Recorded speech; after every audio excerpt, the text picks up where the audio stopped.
It's now the 25th of March, and it's my final intense training block before I do the 50 in 2 weeks tomorrow.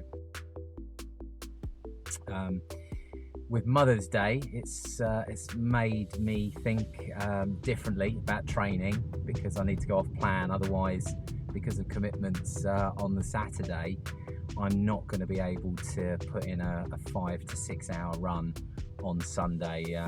My wife will kill me. So that's led me to split up my training the last few days and basically do a lot of back-to-backs in order to pre-exhaust. So I did 6 kilometers on Wednesday. I did 5 kilometers yesterday. I've got another 6 kilometers tonight, and then I've got a 14 kilometer trail run tomorrow and a 14 kilometer trail run on Sunday.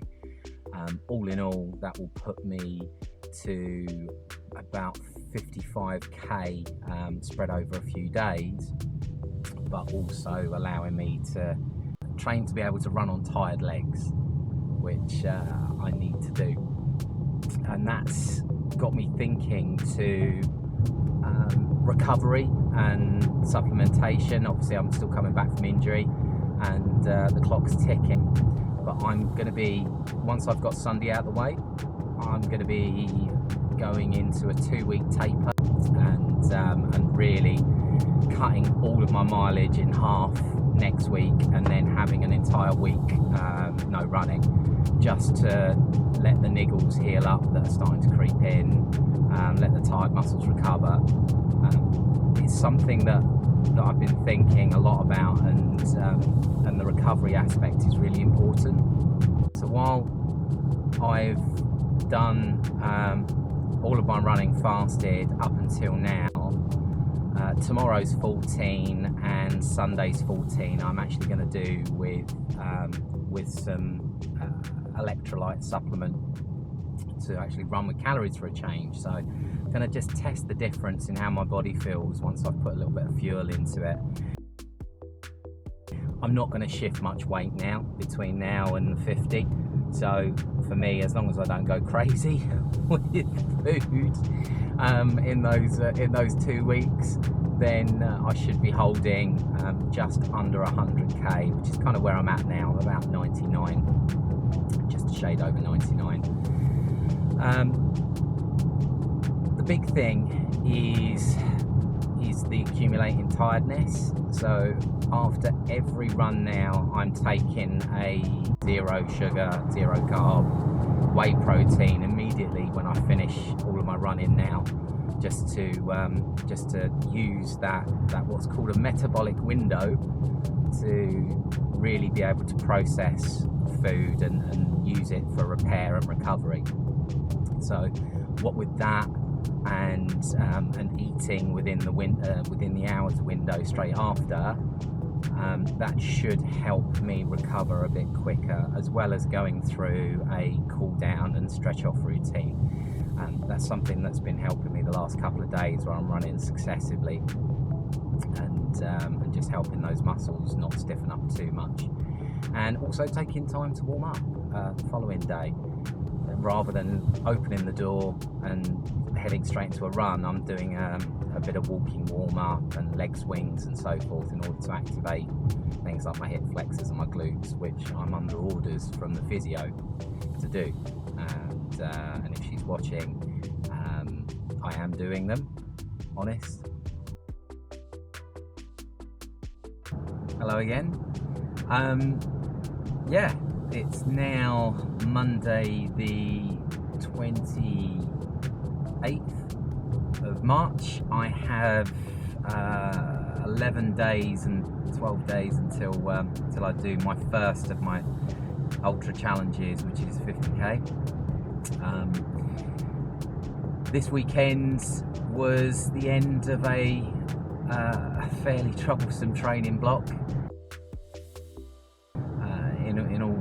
To all intents and purposes, and culminated in one of my biggest training weeks in terms of distance. So from the Sunday to the Sunday, I put down in total about 56k. I'd like to have done a bit further, maybe 60, 65, but time permitting, Mother's Day and an injury meant that my training week last week started with 27k on the Sunday. Then I had some physio and treatment, so it's always a good idea not to train straight after. And then I did 5k Wednesday, 6k Thursday, 6k Friday. By which point my calf started to make a few noises and didn't feel quite right. So I thought better of running actually that day. I would have liked to have got out for 14, but it just wasn't the smart thing to do. And then I went out for 10k on the Sunday yesterday.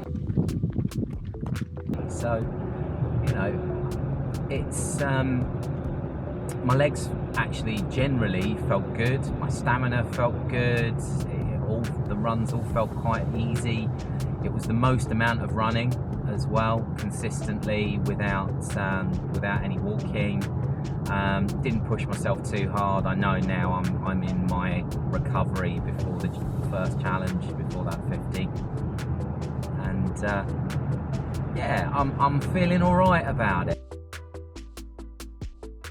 And so for me, the next few days are just going to be thinking about running a good race. Things are going to hurt, things are going to get sore, but it's how I deal with them. If I have a problem with my calf, I will tape it. You know, I'm thinking ahead of solutions to things that can go wrong and being prepared for that.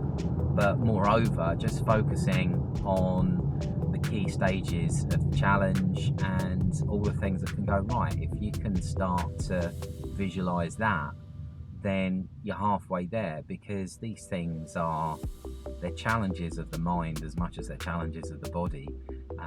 It's, you know, the body can go a lot further than you think it can. It's what it does to your head, and you know, you quit in your mind first before you quit in your body. So for me, I think just getting my head straight, focusing on eating clean, focusing on recovery and sleeping well, and just letting my body do that. And when it actually comes to the day, just trusting the training that I've done. It's not been ideal, of course not, but you know, I've had time to put things right, and they're a lot better than they were. They're certainly not a problem for me to worry about carrying in, and as a result, I'm in a fairly decent place for phase one of what is going to be a crazy 6-month period. So I'll check in shortly with what I'm doing to prep, the sort of kit I'm going to run in, the sort of supplements I'm going to be taking, for anybody that's interested in doing something similar. Thanks.